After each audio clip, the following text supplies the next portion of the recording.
hear me?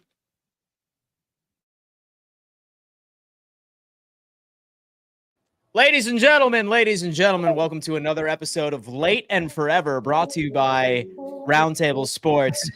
Now, we saw Doug come in and give us a name suggestion. It's actually Fourth and Forever. Apologies for being a little late. But hey, you know what? We love that you guys anticipate this show every single Monday through Friday at 2 p.m. EST-ish.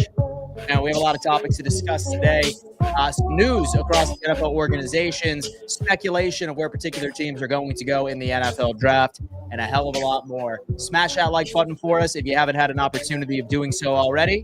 And subscribe to the channel. Make sure those bell notifications are turned on because we know half of you are tuning into the replay of this episode, and we want you to be a part of our live chat community. Richie, how you feeling, baby? Talk to me. Delay of show, 10-minute penalty, according to Brandon, who is now a quarterback #1 fan of Zach Wilson. Good luck, Brandon. I remember those days. Shout out to everybody in the chat. We appreciate it, guys. I'm a little under the weather, if you can hear my voice, but we're all good because we're still live here on Fourth and Forever, talking all things NFL. A lot of fun things happening around the NFL landscape. Look at TD. Look at TD Finstock with that little sound behind him. Ooh, look at Yo, TD it is pretty Finstock. sick. I'm not going to lie to you. He said he's trying to figure out lighting. I feel like you can look no further than an expert in lighting than Richie right over here. Yeah, I got to figure out the lighting piece of it to let it come through a lot better and pop through. I like it, TD. I like it. Yeah. I ain't going to lie. Yeah, man. Your boy trying to do a few things, man. We're trying to do a few things. Well, welcome to the show, TD. This is your cue to say something. Thank y'all for having me. I'm very happy to be here. Welcome to Fourth and Forever. And ladies and gentlemen, sorry about being late. Dan Mitchell, he made us late today, but it's okay. What's new? All right, let's go. Man, you know what? What is new? Guys, listen, I think that there's no question that I've definitely made my share of enemies in the Cincinnati Bengals community. Have you seen all this? I have not. I have made my share of enemies in the Cincinnati Bengals community. Yeah, I can imagine. Yeah, I certainly have by making a video. And Zim, our Bengals creator, he's really chomping at the bit to get a piece of me, bro. Like, he wants a piece of me. So, I mean, about a new show. I mean, I'm not gonna lie, Dan. If you were saying those things about the Jets, I'd want the same thing, bro. You got to stick up your squad. But listen, I am never going to let a good catastrophe go to waste. All right. So, I'm thinking that Roundtable launches a new show. It's called Roundtable Beef. And I can already think of the logo. It is like a logo that looks like a cartoon package of ground beef. And the label has the two creators that are going after each other. And I think we have a moderator that sort of steers the conversation, and a winner is determined based off of a poll in the chat. And then also by how many new subscribers that respective Roundtable channel gets. I feel like that's a pretty damn good idea. Roundtable Beef. Richie, I know that you're a mover and a shaker. Could we potentially get a Roundtable Beef episode launch on Thursday, perhaps? Oh, man, on Thursday? Yeah, I mean, anything's possible when it comes to Roundtable Sports. I know that I got to do some research and do some creative thinking on how to make that happen, but I can make that happen for you, Dan. I love the idea. I think Roundtable Beef, pinning two creators together that have differing opinions. I think, it's a natural debate show. Yeah, most definitely. It is a trending topic. And I feel like the Bengals community wants to see it. And so I feel like my Fourth and Forever community wants to see it as well. But, I mean, that's just me spitballing ideas over here for the network, baby. Roundtable Beef, I could already picture the logo. Ugh. Well, Cameron, I know you're watching. Look us up. And so I'd love to see a mock-up of the Roundtable Beef logo, man. Let me know how that plays out. But anyway, we have a hell of a show for you guys lined up today. The first topic that I wanted to discuss was the Eagles are Super Bowl champions, right? They certainly are. And they won on the backs of just solid draft classes for the past couple of years, with some key free agents departing in 2025. Now, I got to ask, because at this time of the year, there is always teams that have the label of Super Bowl favorites. Would you still consider the Philadelphia Eagles to be Super Bowl favorites, especially with some of the other teams in the NFC that have been making moves for the past couple of weeks? Granted, this is probably relatively early. what are you thinking? Would you still consider the Eagles as Super Bowl favorites? And by that term, I mean there's no question in your mind that they will be representing the NFC in the big game next year. I am talking to TD on this one. What's up? Yeah, they're still the favorites. I have a rule where if you win a Super Bowl, you'll always be the favorite the next year, unless you lose your quarterback or you lose, like out of your top 10 players, you lose like 5 of them. But that's not the case. And I know they lost some guys, but I think these guys are replaceable. They can figure out a way to replace those guys. But Jalen Hurts is there, Saquon Barkley, A.J. Brown, Devontae Smith. They bring back Defensive Player of the Year. I mean, in a few more. So they're good. They're in a good place. They just got to replace a few players, and they'll be just fine. They are the favorites to win the NFC. Now there are some big time threats coming up on them. You got to think about who did they beat to get there? The Commanders, right? And the Commanders got a lot better. Commanders said, we're that close, we got to try to close the gap. So, yeah, the Commanders right there on their trail. Outside of that, I don't see it. I don't see it anywhere in the NFC. And, I really don't see it unless you want to maybe say Minnesota if they get Aaron Rodgers, in my opinion. Other people will disagree. But, yeah, they're still the favorites. Still the Super Bowl favorites in TD Finn's Talks Eyes. Chat, please sound off and let us know your opinion on this. Richie, would you still consider the Philadelphia Eagles as Super Bowl favorites coming out of the NFC? Absolutely. When you're Super Bowl favorites, that means you won the Super Bowl last year. I mean, I don't care what happens in the offseason. I really don't. It really matters of what have you done for me lately? And the Philadelphia Eagles have proven that they are the best team in football, and that's not up for debate. So right now, you look what the Philadelphia Eagles have done this offseason. They've not lost a lot. Brandon Graham, he's retired. Definitely an upsetting loss for Philly. I mean, he went out there and played on a torn tricep in the Super Bowl. What a career he's had for the Philadelphia Eagles. But they had not lost a lot. Mekhi Becton, I think, is one of their biggest losses that they're going to face. How they're going to replace him. He went to the Los Angeles Chargers. Congratulations to Mekhi Becton getting a 2-year, $20 million contract. But they're absolutely the favorites. You got Saquon still. You got Jalen Hurts. You got A.J. Brown. You got Devontae Smith. They're going to replace the guy at the offensive line position. I mean, their defense is still loaded up. So, yeah, I mean, they absolutely should be the favorites to win the Super Bowl all over again because they're a team that is, I would argue, the most talented team in the NFL, like across the board. And they proved it last year. And they proved it last year. And it's great because Jesse, our 49ers representative on the network, he provided some additional insight on this, saying that the Eagles had replacements waiting for Milton and Sweat, and they revamped a whole defensive line that got 70 sacks and 2 years later won the Super Bowl.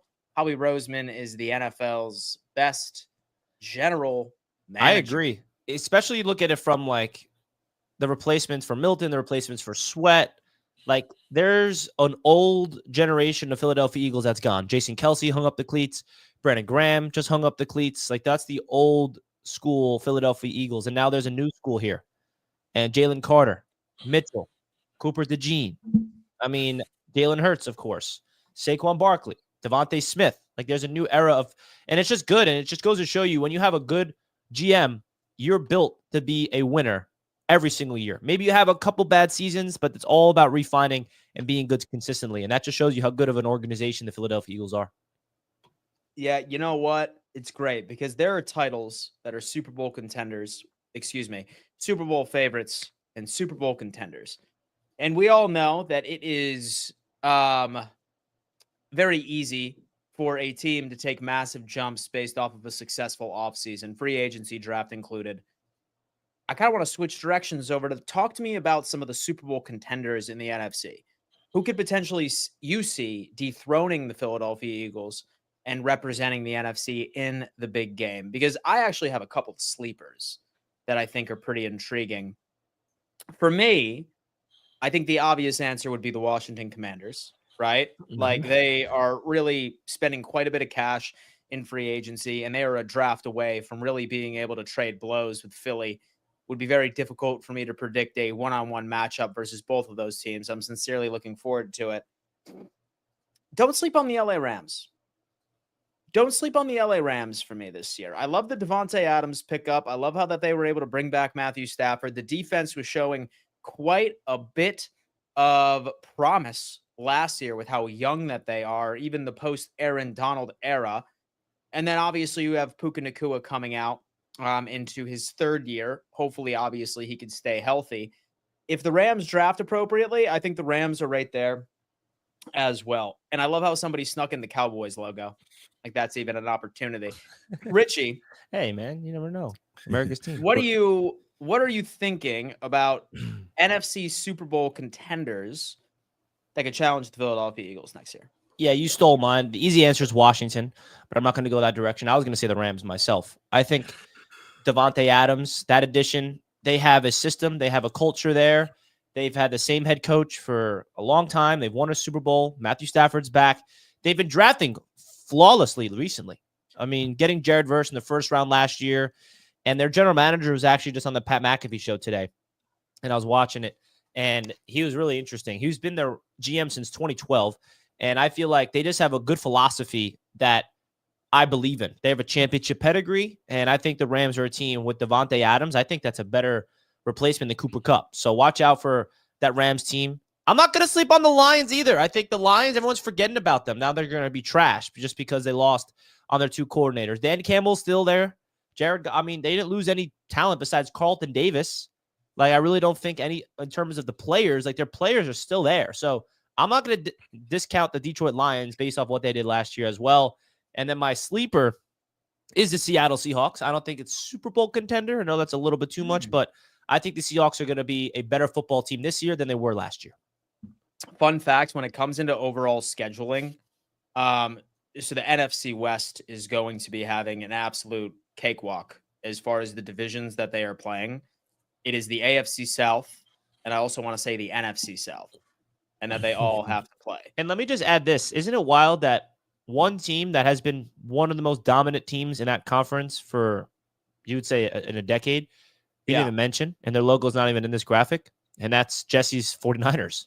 It's the 49ers. But like, dude, that's crazy. Like, they could. I mean, they're still. Then again, don't be surprised, although that the 49ers have been missing quite a few, or have said goodbye to quite a few pieces that were a part of their DNA for so long. Again, like, you have to look at how these schedules end up lining up. And they're already in the NFC West, so they're very familiar with all of those opponents. So don't be surprised if they ultimately end up splitting with several of those teams, maybe even shocking the world and sweeping a couple.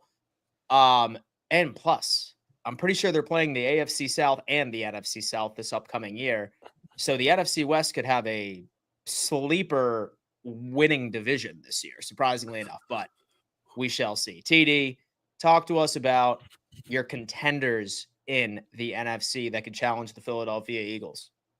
Yeah, we got to stop this mess. There ain't many contenders that can actually challenge them. Dallas, breaking news just came out that Cooper Kupp said Dak and CD tried to recruit him to Dallas. That didn't work. They're in purgatory. Lions, they're going to regress. Jared Goff, losing both coordinators. They're not the Eagles. They're not going to survive from that right away. They're going to go through a little bit of a retool, in my opinion. They'll still be a good team, but they're not contenders. Green Bay stuck in this purgatory state, of being good, but not good enough. And stop hyping up the Rams. How long ago was they Super Bowl now? How long ago was that? We still living off the fact that he won a Super Bowl. We just hyping it. Like, they're done. That's a big deal, TD. It ain't. Yeah, it's a big deal. Congratulations, you won one. But your congratulations, you won one. You act like that team is this team. That team ain't this team. I mean, they had the defense, or Ramsey, all of them guys that were there back then. Come on, man. This is not the same team. We keep on talking about the Rams living off of that Super Bowl. They ain't did nothing. Listen, they'll be a good, solid team because they got a good coach and a good quarterback. But they're not getting over the hump. And Bucks, they're good enough not to be good enough. Baker going to help the team, and they're going to win some games, but no playoff success. And Seahawks, man, Sam Darnold, their quarterback. Y'all stop that mess. In the big game, he ain't going to amount to nothing. Let's call it what it is. The Washington Commanders are the one of the only threats to the Philadelphia Eagles. And if Aaron Rodgers goes to Minnesota, that team is loaded. But they need a quarterback that they can trust. That's the kiss of death right there. Hey, that's a different loaded now. That's a different loaded. If Richie say Minnesota not loaded, he'll hate him. He is a hater. If Richie say Minnesota, you have an infatuation with Brian Flores. Richie is Minnesota loaded. Loaded with what? Talent. On offense? Oh, not on defense. Not on defense. hold on there. Richie. Now the Minnesota Vikings will regress from their season last year. You know what? Regular season they may, but not in the playoffs. They'll progress. If they get Rodgers, like I said, that's a qualifier. Because I don't know what to think about JJ. But those are the only two, man. That whole conference is a waste of time. It's the Eagles, the Commanders, and maybe Minnesota if they get a quarterback they can trust. If they get a QB that they could trust. And you know what? I really wish that I planned this topic so we could have a great graphic. But you know what? Let's fire up the Richie's Impromptu.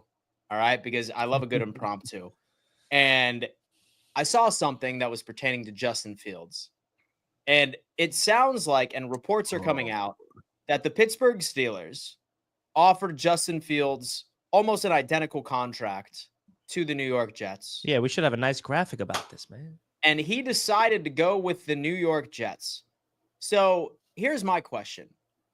How terrible is a locker room that would force a player to choose the New York Jets over any other NFL organization? I think there's problems over in the Pittsburgh locker room. If Justin Fields said, you know what? The Jets, way better culture. Way better opportunity for me to bring my career. I'm wondering about the Pittsburgh Steelers because right now there has been so many rumors about them kicking the tires on almost every single available quarterback. And now they're thinking about going over to the draft. It is almost nearly impossible for them to find a QB with very little interest up front. So I'm going to move over to TD on this one. What the hell is wrong with the Pittsburgh Steelers organization where somebody in their right mind would think that the Jets have a better culture and a more welcoming opportunity? Talk to me. Well, I'm going to take a different angle. I don't think anything's wrong with the Pittsburgh culture. I think Justin Fields just don't trust Pittsburgh. You know, when he came in and he went 4-2, he thought, hey, this is my team now, and they snatched it from him. Then on top of it, with the current quarterback situation, they wanted to bring him back, but at the same token, it still was no guarantee he was going to be the starter. They could pull that plug at any time. So, and this was smart, Justin. This was a calculated move, which I agree with him on making. There ain't no competition in New York. They're going to give me a chance to actually be the guy. And I'm sure they told him that up front. So I don't think it was a case of, hey, same money, let me stay here. They had already basically, shunned him for Russell, which hurt him, just to have to go back hurt him. His stock would have been even higher had that never happened. And they would have, people would have felt like they trusted him. It gives a bad look when they went back to Russell, like, yeah, they not, they feel like they're limited with Fields. It's just an automatic assumption, even if it's false. But, I think the Jets just offered the better situation. So I'm not going to, dog on Pittsburgh's parade in this one. But Jets gives him a better opportunity to revive his career. Got it. All right, Richie. Thoughts, man. Like, what do you think is wrong with the Pittsburgh Steelers locker room that chased Fields away, although that he was offered a very similar contract, and why they have been struggling finding a quarterback? Shout out to Matt O'Leary with this cool thumbnail. I'm going to use that. Listen, I think that this really shows you the culture that the Jets are trying to build. The Jets going after Justin Fields was a culture signing. And I think that what their goal was to bring in Justin Fields from the Jets' standpoint of things is they're giving him the keys to the franchise this season. You are our starting quarterback, no questions asked. Tyrod will be the backup. We may draft somebody, but don't worry, he's not going to compete for your job. And Justin Fields, like TD said, this is his opportunity to find a home. And I don't think Pittsburgh really felt like a home for him. They did him dirty. Let's keep it a buck. I don't think it's a Steelers culture thing. The man was 4-2, had 10 touchdowns and 1 interception. And it was 4-2. And the Steelers decided to bench him? Goodbye, TD. I don't understand that, man. I think that is something that lived in the back of Justin Fields' mind. And the one thing I love about Justin Fields that I've learned is his mindset is built for New York City. He was in the bright lights since he was young. He was one of the highest high school hyped up recruits, I believe, going to Ohio State. Like, there was so much hype around him, and the media has been on him for a while. Now, Chicago is not a big market like the New York Jets, but it's still a big media market, Chicago. Going to Pittsburgh, like, he handles himself extremely well, which is what I'm trying to say here. So I think he's built for the big market. He's humble. I feel like him choosing the Jets over the Steelers had nothing to do with money. Absolutely nothing to do with money. And as a Jets fan, it's pretty cool, not going to lie. He chose to be the starting quarterback for the Jets over the Steelers, who have had how many straight seasons, Dan, with winning records? Right? I mean, the Jets historically have a losing culture. The Steelers have a winning culture. But what the Jets are trying to do here is establish that winning culture, and Justin Fields wanted to be part of a culture change instead of just being part of the culture that's already established in Pittsburgh. He wants to be the reason why the Jets figure it out. He wants to elevate the organization just like he needs to elevate himself. And honestly, I think Garrett Wilson was an attractable teammate for him to want to reunite with. So I think it's really about that right there. What I just said is the Pittsburgh Steelers already have their culture in place. The Jets do not. And Justin Fields saw an opportunity to, you know what? I got so much confidence in myself. I'm going to go to the Jets and try to establish myself and raise this Jets team up. And I'm going to be the face of that organization. So I think that's really why he chose the New York Jets. He wanted to seize an opportunity to prove the type of player he is. Because if he succeeded, if he went back to Pittsburgh and they win 10 games and they go to the playoffs and they get bounced, like, who's Justin Fields? But if he goes to the Jets and they win 10 games and go to the playoffs and get bounced in the first round, he is crowned as like that's how bad the Jets have been. So that's my point. Like, if he's just another quarterback in Pittsburgh that wins 10 games, he goes to the playoffs, no one's really bad an eye. But if he goes to the Jets and does it, that's a big deal. So the perceived bar for success is much lower with the New York Jets. Yeah. I got to keep it real. Perceived bar of success. I mean, hey, listen, makes sense. Very interested. And why I brought up that reason is because I feel like I have been hearing rumors, Aaron Rodgers to the Steelers for weeks. And unfortunately, it just has not come to fruition. And shout out to Jesse saying that he loves the logos in the background. We love it too. Don't Hope you worry. liked it on the NFC West Roundtable too. Oh, talk to me. Anyway, but the thing is that, like, Rodgers for weeks, man, it's been like, oh my God, he's linked to the Pittsburgh Steelers. He's linked to this team. He's linked to that team. What is taking him so long to decide on where he wants to play, right? We have the New York Giants as an option. We have the Pittsburgh Steelers as an option. I don't know about you guys, but I think all of this talk about him potentially landing in Minnesota is all just smoke. I don't think the Vikings are really interested in bringing him in. I think it's just a puff piece. I think it's just like one of those conversations you would have with your buddy on the school bus. Who would win in a fight, a grizzly bear or a great white shark? Like, one of those things that doesn't like make any sense at all. Richie, what do you think is taking Aaron Rodgers so long to decide where he is going? Talk to us. Did you call on me? I just lagged. I did. Yeah. Okay, cool. Sorry. Listen, this is what Aaron Rodgers does. It's driving a lot of people crazy, but I think it's not taking Aaron Rodgers so long. I think what's the holdup here is Minnesota. The last I've read is that the Giants and Steelers offered him an opportunity to come there, and Aaron is waiting to hear from Minnesota if they're interested. That's the latest I know. So it's not like Aaron's sitting there not making a decision. I think based off that, he wants to be a Minnesota Viking, and he's waiting for the Vikings to give him the answer. And you see on the graphic, the couch is an option, because I think if the Vikings say no, there's a really big chance he retires. I'll tell you this much, he ain't not going to the Giants, bro. That would be the stupidest decision of his life. You go from the Jets, the Jets, who actually had on paper a good team, to the Giants that has nothing on paper. So that's not going to work. I could see him succeed in Pittsburgh. I really do. It's between Pittsburgh and Minnesota for me. But I think Minnesota is the holdup here. I really do. And obviously, Aaron Rodgers, his name is out there, and people are sick and tired of talking about him, and he does the things his way. And I think it's going to be really interesting. And as a football fan, I hope he goes to Minnesota because I think that would be great for the NFL. And he'd have a really good opportunity to kind of drive off in the sunset in a positive note to finish off his NFL career.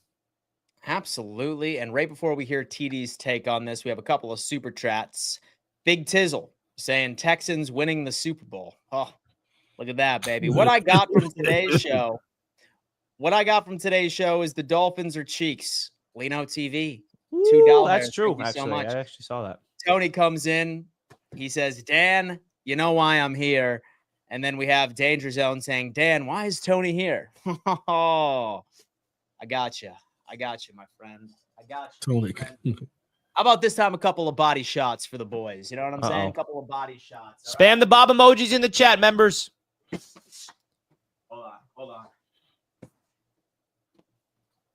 Spam the Bob emojis. Some bows to the head, too, for you, bro. Switched it up for you today, Tony. That's hilarious. We actually have one emoji available to add, so we're going to have to start being creative. What's the next emoji we add for our members to use? One more emoji? Because the more members you get, the more emojis you're able to add, and we have one more that we can add right now. So we got to think. We have our faces.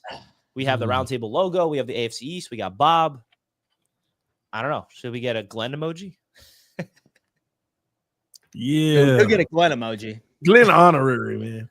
Yeah. We're going to get a Glenn emoji. All right? All right, Glenn, send us over a picture of what you want your emoji to look like. That's what we need. Dan's tired now. Yes, sir. Yes, sir, I am. Oh, that's great. So earlier on today's stream, someone was asking me how many push-ups I could do. So I banged out some push-ups and I was exhausted. I was like, damn. Oh. Damn, I need to go ahead and invest in some cardio up in here, brother. All right, TD. Yeah, Folks, hit that like button, guys. Let's get the 100 likes. Let's do it. All right, TD, talk to us, man. What the hell is taking Aaron Rodgers so long? I agree with Richie. I don't think it's Aaron Rodgers. I think it's Minnesota. And I think Minnesota is in a peculiar situation right now because I think they're willing to bring Aaron Rodgers in. And I think it could be something as simple as the price. They're really trying to get a deal on Aaron Rodgers. I think that they really want to maybe settle no more than around 27. Reports say he's asking for about 33. And, that's the same money they could have gave Sam Darnold. But I hope they do realize that Aaron Rodgers would give you a better chance to win than Sam Darnold. The Vikings need this. I don't know what they're procrastinating. And maybe there's a flip side to this that nobody's talking about. Maybe they went to J.J. McCarthy and said, hey, man, you're coming off of an injury. We're thinking about bringing Aaron Rodgers in. It'll give you more time to develop. And maybe J.J. McCarthy said, no, I don't want to hear that. I'm ready to play. Y'all drafted me. I'm ready to play. That's a conundrum to be in. That's the saying. If y'all bring in Rodgers and I'm not playing, then, trade me. So they could be in a real whirlwind where they feel like Aaron Rodgers is the guy right now because we want to continue to develop McCarthy, but McCarthy's like, I ain't trying to hear it. That could very well be what's going on right here, and Minnesota got a decision to make. And this is why those rumors keep coming out that Minnesota could be on the verge of trading J.J. McCarthy. And a lot of people are like, they're not trading him. I agree they shouldn't, but now you're in a tough little situation. And Jesse in the chat said Vikings about to trade Lance, J.J. McCarthy. I mean, but here's the deal. If you're Minnesota, do you take the chance on let's consider him a rookie, the rookie with this roster, or do you say, let's get somebody who's been there, done that, best chance to win because we're on the doorstep of something special potentially. We feel like we could win a Super Bowl. All right. What do you do? So let me tell you what. All right. If somehow Aaron Rodgers does land on the Minnesota Vikings. Which is still the Brett Favre thing, and it still blows my mind, by the way. So, which is a Brett Favre thing, and I think that we all live in a simulation if that does happen. Brett Favre was balling out of Minnesota, though. That's not like he was balling out in Minnesota too for his final 2 years. Do not be surprised if JJ ultimately does end up getting traded. It would be to either the New York Giants and or the Pittsburgh Steelers. I can see a world where Rodgers ends up going to the Minnesota Vikings, right? And then the New York Giants ultimately end up trading down or something, where Minnesota ends up hopping them or something for the 3rd overall, and they pick somebody else. I think JJ McCarthy could potentially either be a Giant and or a Steeler, because the Giants wanted JJ McCarthy. Like, that was actually the rumor for a while, that they were heavily considering him last year. I wonder if that's on their radar. I really wonder if that's on their radar. Interesting. Well, speaking of the Vikings, they did make an addition. Not a big one, but they brought in Jeff Okudah. They former did. first-round pick. That's massive. Oh, yeah? That's actually massive. No, because the coach he's going to. Yeah. To get the talent that was drafted out of him. Because he hadn't lived up to that first. I mean, unless y'all disagree, he hadn't lived up to it. Oh, no, of course not. No, but that is massive. He was drafted like top 3? Yeah, and Flores has him now. He's going to turn his career around. Jeff Okudah go to Minnesota, man. His big things, right? Like, he started off in Detroit. An injury-ridden career, dude. Like, only 1 game played in 2021. 9 games available in 2020. He played a full season in Detroit at 15 games by itself. Nothing that's really standing out. Only 13 games in Atlanta, started 9, and only 6 games, wasn't activated for any of them in 2024. He's pretty much a first-round bust. But like TD said, if anybody can revive his career, I really think that it would be a defensive mind like Brian Flores. This could potentially be a massive sleeper pickup that nobody's talking about. Richie.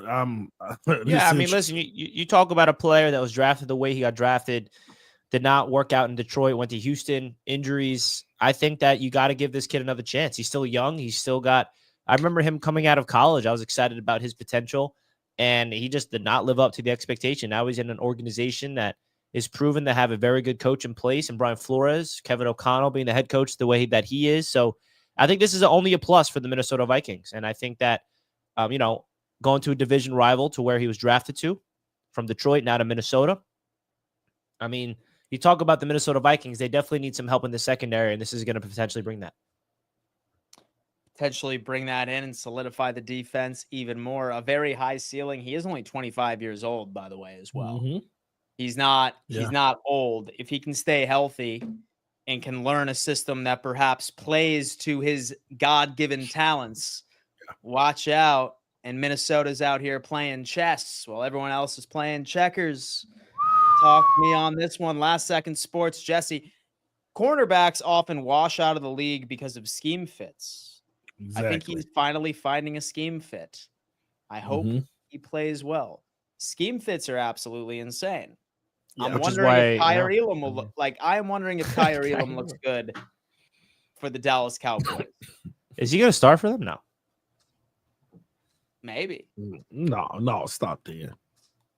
Well, him and Diggs. So on the opposite side, I mean, it just depends. Maybe he's a dude. Who knows? But Kyer Elam, man, holy hell, bro. Holy hell. He's like, yeah, so the Buffalo Bills put me in the back seat.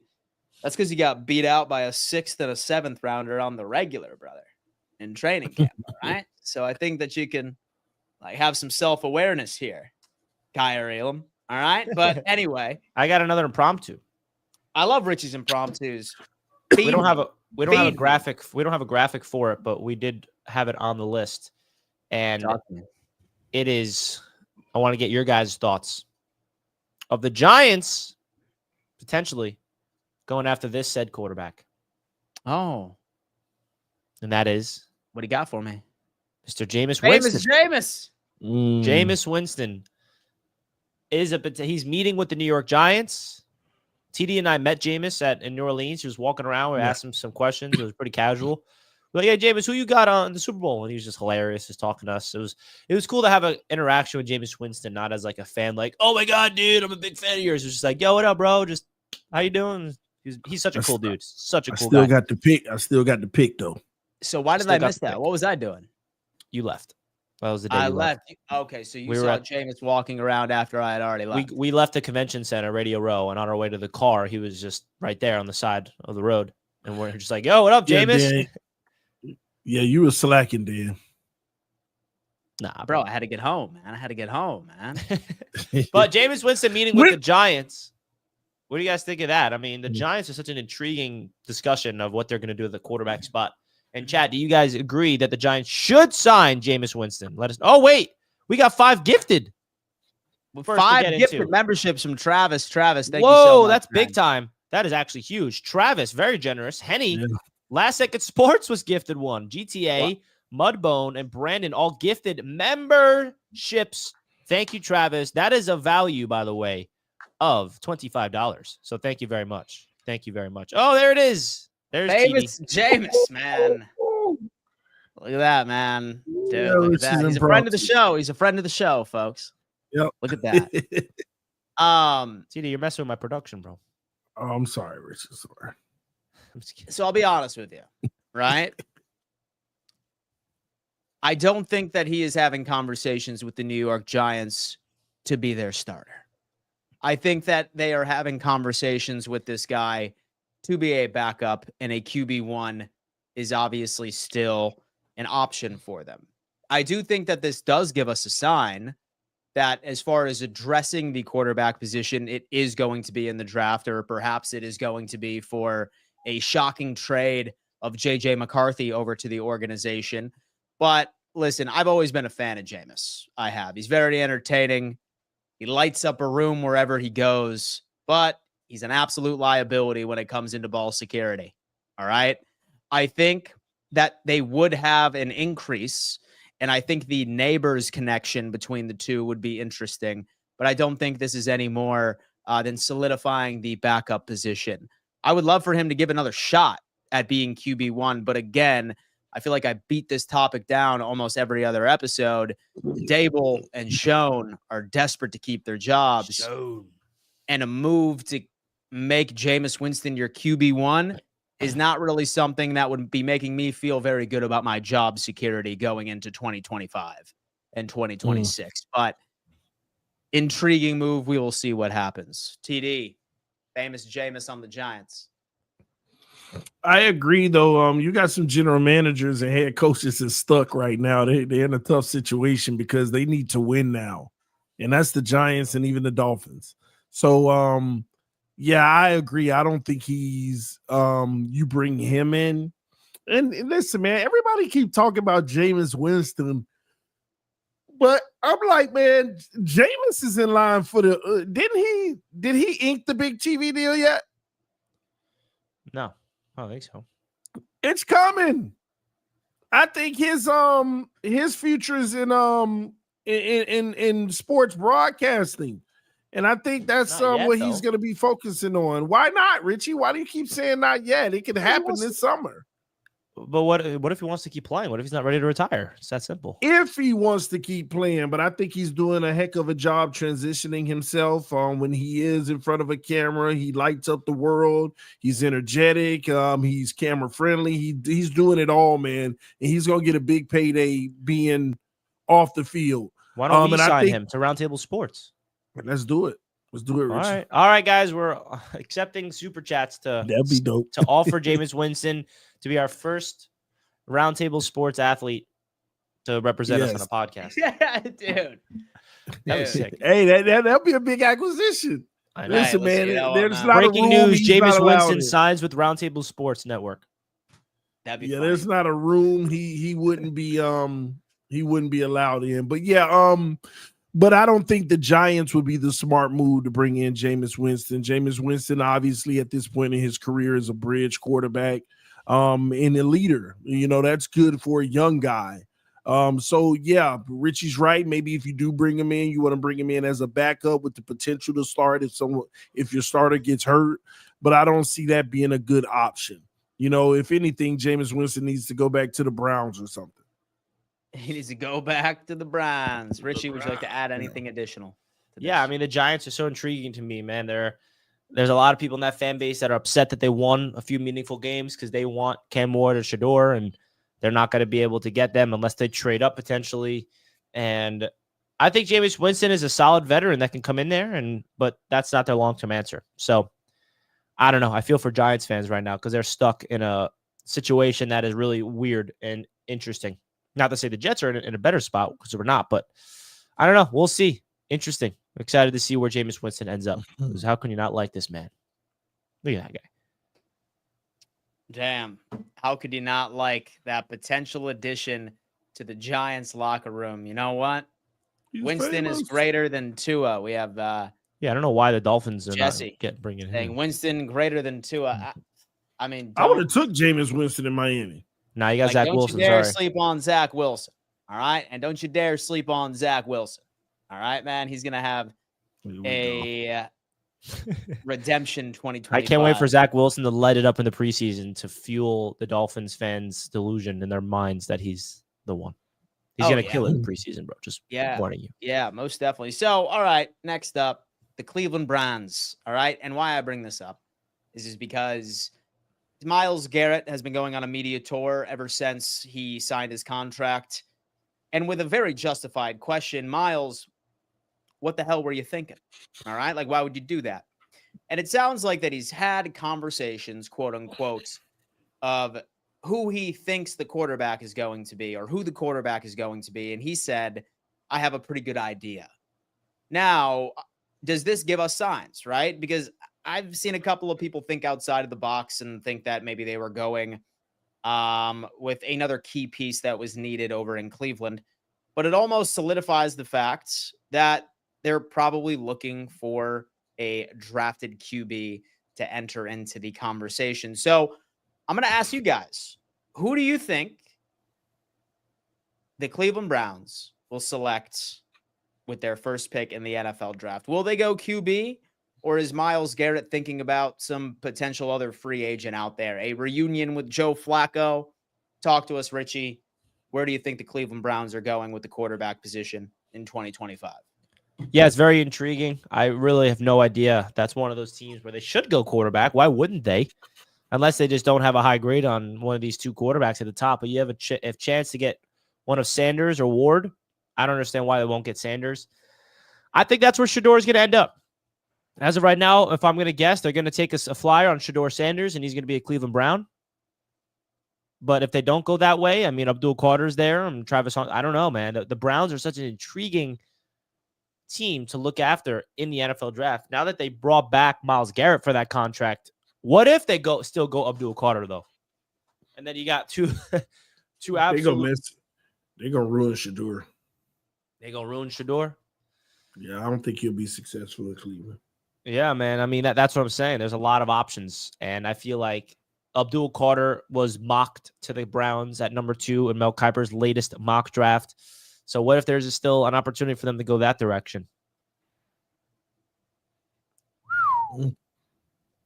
Myles, man, if you got both of those pass rushers, that'll be crazy. Yeah, imagine they go Abdul Carter still, and you got Myles Garrett and Abdul Carter coming off the edge. I mean, that's dangerous. Yeah, man. Be a hell of a defense. TD. Further thoughts? Where they going with QB? Now, Browns have pick number what? 2 or 3. Okay, I don't know why I keep thinking 3. Is the Giants 3? Giants are 3. Good job, TD Fins Talk. Good job. Good job. Really proud of you, man. Here's the crazy thing. They got to go Shedeur Sanders. They got to go Shedeur Sanders. I don't like it for Shedeur, but they got to go Shedeur Sanders. Yeah. You know what's crazy about it? If they do go Shedeur and Cam Ward goes number 1, who does the Giants pick? You're saying if both quarterbacks go 1 or 2? Yeah, like where did the Giants go from there? He can go with Travis no Hunter. quarterback. With no QB. I think what they could do is draft their best player available and trade back up into the first round, get Jackson Dart, who has a lot of ties to the Giants through You Eli can't Manning. take chances. I mean, you don't see the campaign for Jackson Dart out here on these social media streets to push him in the top 10. I mean, Jackson Dart might be gone by 15 just because of the height. So Jackson I have Dart a is going feeling to be a Steeler. Yeah, I think he's going to be a Steeler too. Or a stars are aligning. Yeah, stars are aligning. That's a problem for the Giants, though. Like, the Giants got to do something. They have to guarantee something. They can't just say, oh, we're going to try to trade back up late in the first. That still won't guarantee you go get who you want. Yeah, I mean, we'll see. And it's tough. But, yeah, I think the Browns got to go Shedeur here. You know, Travis Hunter and Abdul Carter definitely makes the draft interesting to see where everybody goes. I think Cam Ward is a shoe-in to Tennessee at this point. They'd be crazy not to take him. Didn't Tennessee bring in a quarterback recently, a veteran? No, they're thinking about talking to Russell Wilson. That's all we heard. Isn't that crazy, though? Like, if they did get Russell Wilson, then Cam Ward ain't a sick quarterback. But still, Cam have Ward a veteran there. Yeah, but Russell ain't going there to be. Russell not going there to be a backup. Yeah, I think Russell Wilson will retire before he joined the team as a backup. Yeah, no, unlimited. I totally agree with you, but it's funny because half of the reason that this was inspired was just because Mel Kiper ended up dropping his mock draft a bit earlier today, where he has his full slate of where or how he sees the first round of the 2025 NFL draft falling. So I kind of wanted to make a shift here and talk about any shocking moves, what your team selected during the Mel Kiper trade, and then just some overall thoughts when it came into it as Richie ends up pulling it up. Now, folks, as he is doing that, we do ask that you smash that like button for us. It's the easiest way to show some love over on the Fourth and Forever Daily NFL News Show. Let's at least pump this up to about 100 like buttons. I think that we could genuinely get there.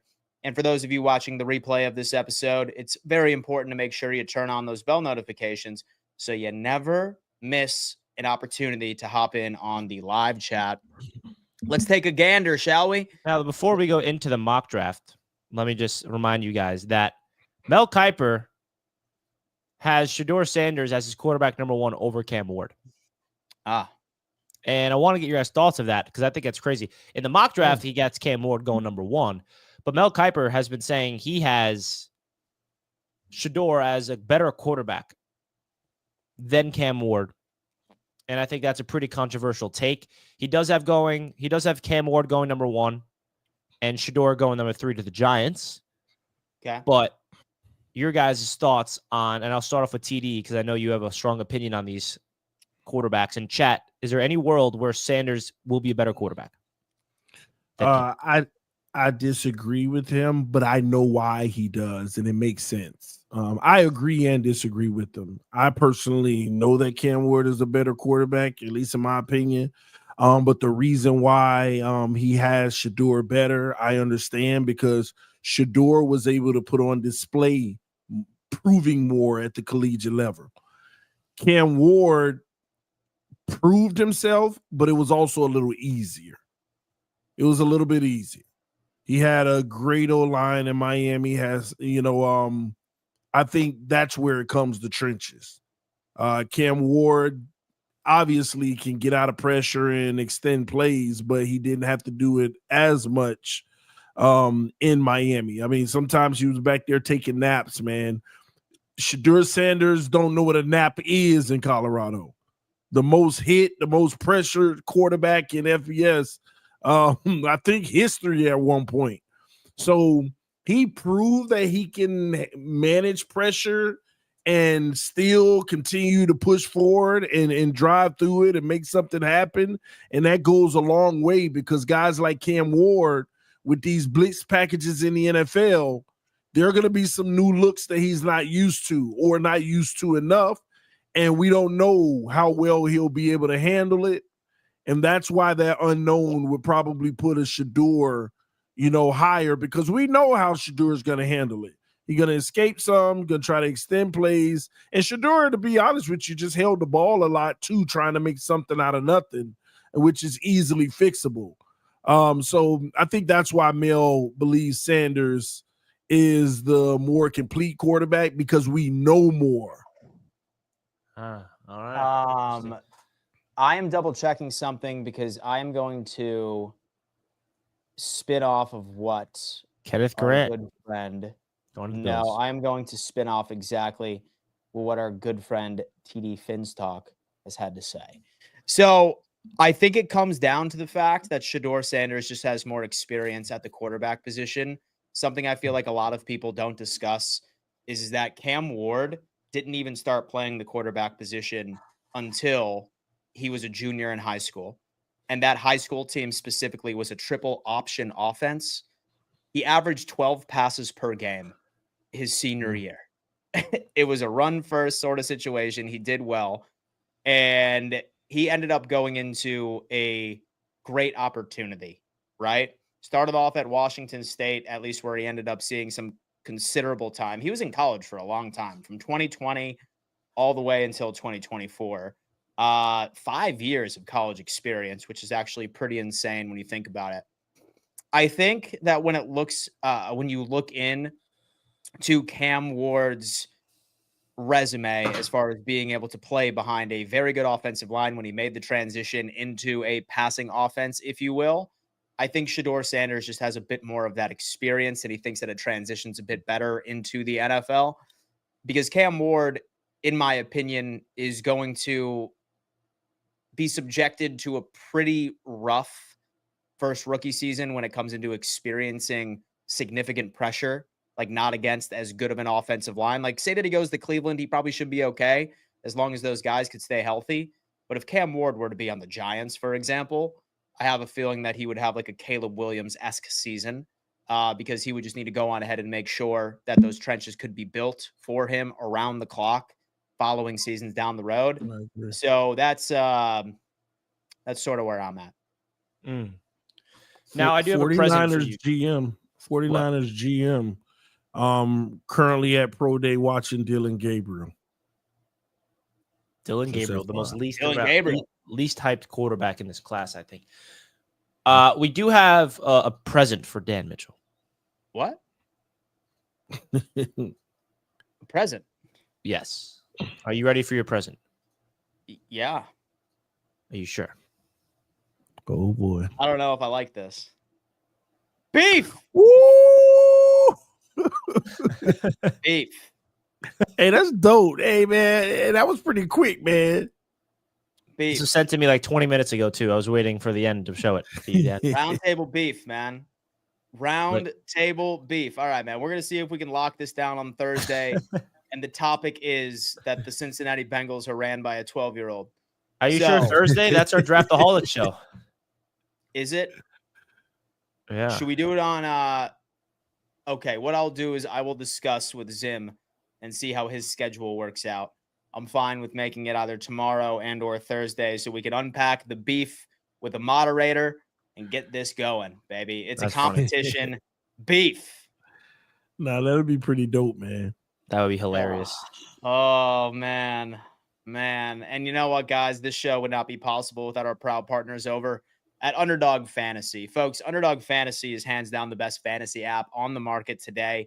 All you have to do is just select 2 to 5 players and guess whether or not that they are going to hit their projections higher and or lower. Last night, I completely missed on the Steph Curry points, unfortunately. That ended up completely destroying my overall combination. Really? It did. It was Steph that let me down, folks. It really was. But say, for example, that you think that you could do a hell of a lot better than me, go on ahead and download Underdog Fantasy.